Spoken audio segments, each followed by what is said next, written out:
Students, welcome to this session of learning. आज के इस सेशन में हम बात करने जा रहे हैं सेट थ्योरी की। Set theory is very important topic in logical reasoning. It has basis for logical reasoning. Logical reasoning is maximum based on set theory. Then we have a probability. Probability uses set theory. Venn diagrams are based on set theory. Principle of inclusion and exclusion, जिसमें हम बात करते हैं कि like 5 students like mathematics, 10 students are like physics and there are certain common students. तो ऐसी problems set theory के ऊपर बेस्ड हैं and Boolean algebra has also some basis in set theory. So आज के इस सेशन में हम सेट थ्योरी से रिलेटेड पहले टर्मिनोलॉजी करेंगे, then we will discuss the operations in the subsequent sessions. तो first of all we will define what is a set. So definition of set is a collection of well defined तो first thing है मेरी well defined and distinguished, or you can also say different objects. तो it means जो set है, set क्या है? Collection है जिसमें जितने भी एलिमेंट्स होंगे, सेट के मेंबर्स को एलिमेंट्स बोलते हैं। तो जितने भी एलिमेंट्स होंगे, ये फर्स्ट थिंग वो तो वेल डिफाइंड होनी चाहिए। Means they must have proper definition. Means there must be a rule according to which we can say an element is present in the set or absent in the set. And second thing is जितने भी elements हैं वो distinguished होने चाहिए। Means repetition is not allowed in the set. Now like we see some examples. First is set of days of a week. Now set of days of week, इसमें क्या है कि जो डेज हैं, days are well defined, days of week are well defined. We know there are 7 days in a week that we have name Monday, Tuesday, Wednesday, etc. Similarly, if I say set of even natural less than 10, again this is a set. इसमें even natural, we know even number क्या होते हैं? 2, 4, 6, 8. Natural begin with 1, तो less than 10 even natural number कौन कौन से होंगे? 2, 4, 6, 8. Again these are well defined. Now I give some examples in which elements are not well defined. Say if I say set of all honest persons in a room. Now here number of persons are all different. Say in a room there are 20 persons. Number of persons are different, means this criteria is met. But what is the definition of honesty? Honesty has no quantitative definition, means there is no parameter by which we can measure a person whether this is honest or not. हम ये नहीं बता सकते कि एक person honest है या नहीं है, उसके पैरामीटर क्या हैं. So we can say this is not a set. Whereas if we say set of persons in a room playing cricket. Now we know cricket is a game that has well defined rules. Means when we say playing cricket, so we can say whether the person will play cricket or not play cricket. So again this is a well defined. So that's why this is a set whereas this is not a set. So ये definition है कि set होता क्या है. Now we have certain notations that are used in set theory. जो sets हैं, sets are denoted generally by upper cases. से अगर मैं बोलूँ set of days of week, तो मैं इसको से ए से डिनोट कर रहा हूँ सेट ऑफ वीक. एंड जो सेट के एलिमेंट्स हैं, अगर मैंने एलिमेंट्स के लिए सिंबल यूज़ करने हैं, then they are denoted by small letters और लोअर केसेस. से अगर मैं कह रहा हूँ कि set of vowels in English alphabet. अब वोवल्स वी नो इंग्लिश में वोवल्स क्या होते हैं? ए, ई, आई, ओ, यू. सो ये एलिमेंट्स हैं. अब तो एलिमेंट्स के लिए मैं जो सिंबल यूज़ करूँगा वो लोअर केसेस यूज़ करूँगा.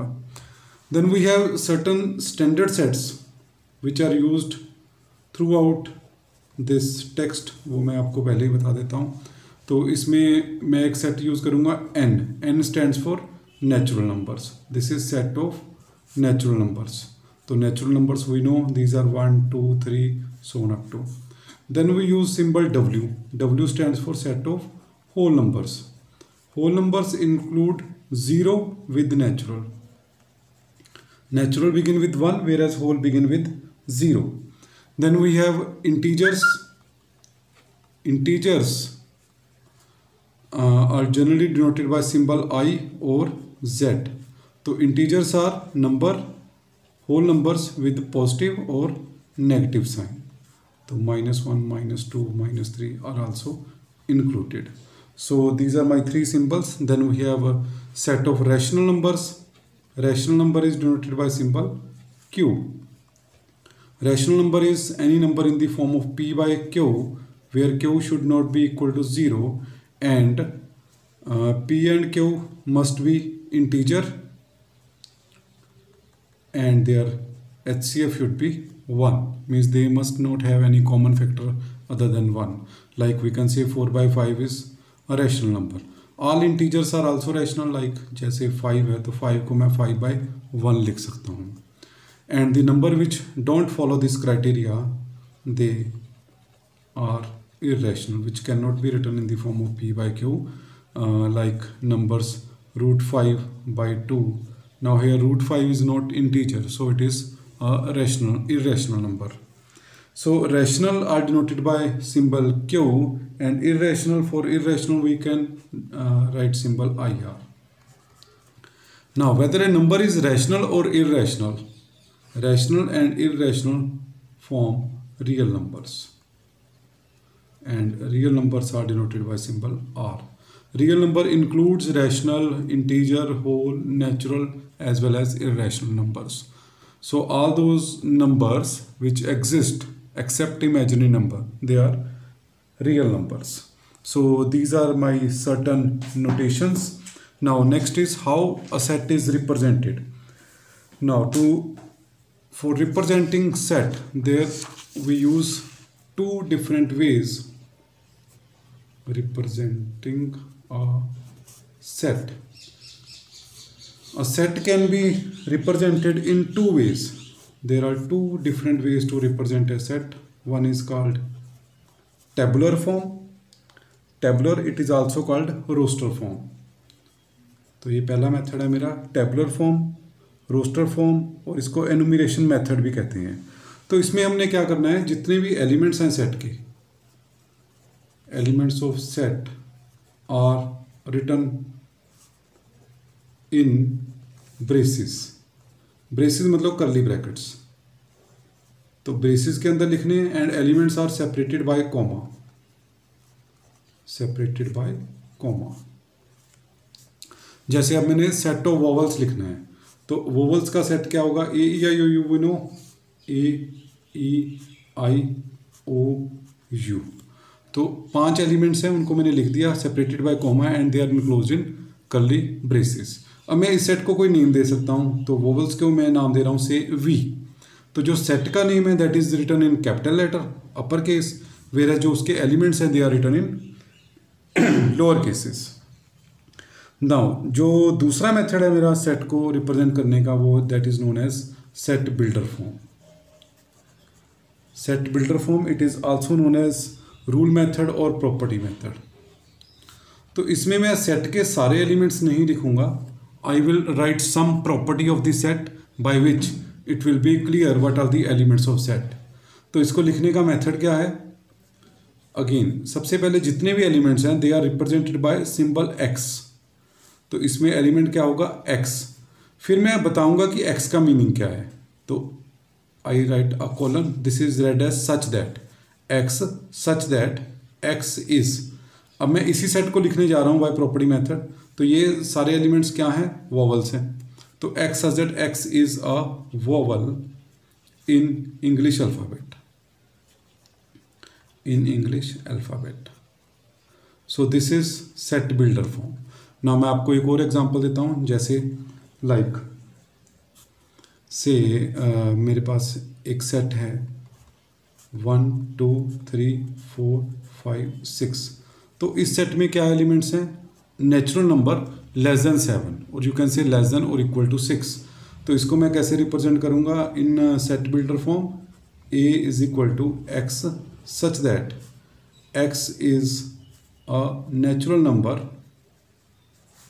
Less than 7। You can write less than 7 और you can write less than equal to 6। इसको मैं ऐसे भी लिख सकता हूँ, x such that x belong to n. This symbol is called belongs to n and x is less than 7. कॉमे का meaning यहाँ पे एंड है, x such that x belongs to n means x is a natural। अब इसको मैंने symbols में convert कर दिया, x belong to n and x is less than 7। इसको मैं x less than 7 है, इसको ऐसे भी लिख सकते हैं x is less than equal to 6। both have the same meaning। So this is how you can represent a set। Now अभी मैंने एक सिंबल बताया आपको belongs to। Now what this symbol represent, इसका मीनिंग है belongs to। तो belongs to का meaning ऐसे है कि जैसे मेरे पास ये एलिमेंट है a e i o u, तो इसमें a इसका मेंबर है a का, so I can write a belongs to a। This is also called member operator। अगर मेंबर है तो बिलोंग्स टू, अगर नहीं है तो नॉट बिलोंग्स टू। सिमिलरली अब इसमें बी प्रेजेंट नहीं है तो B does not belongs to. Not belongs to का सिंबल बिलोंग्स टू लिख के आपने उसको क्रॉस कर देना है, तो B doesn't belong to A belongs to A whereas B doesn't belongs to A. Similarly से I take one more example, A 1 2 3 4 5। So here 2 is present in A whereas 7 is not present in A। So this is how you can represent a set by using a tabular form as well as set builder form। So this is my representation of set। In subsequent video we will discuss what are the different types of set। So thank you very much। If you understood, please like and subscribe the channel।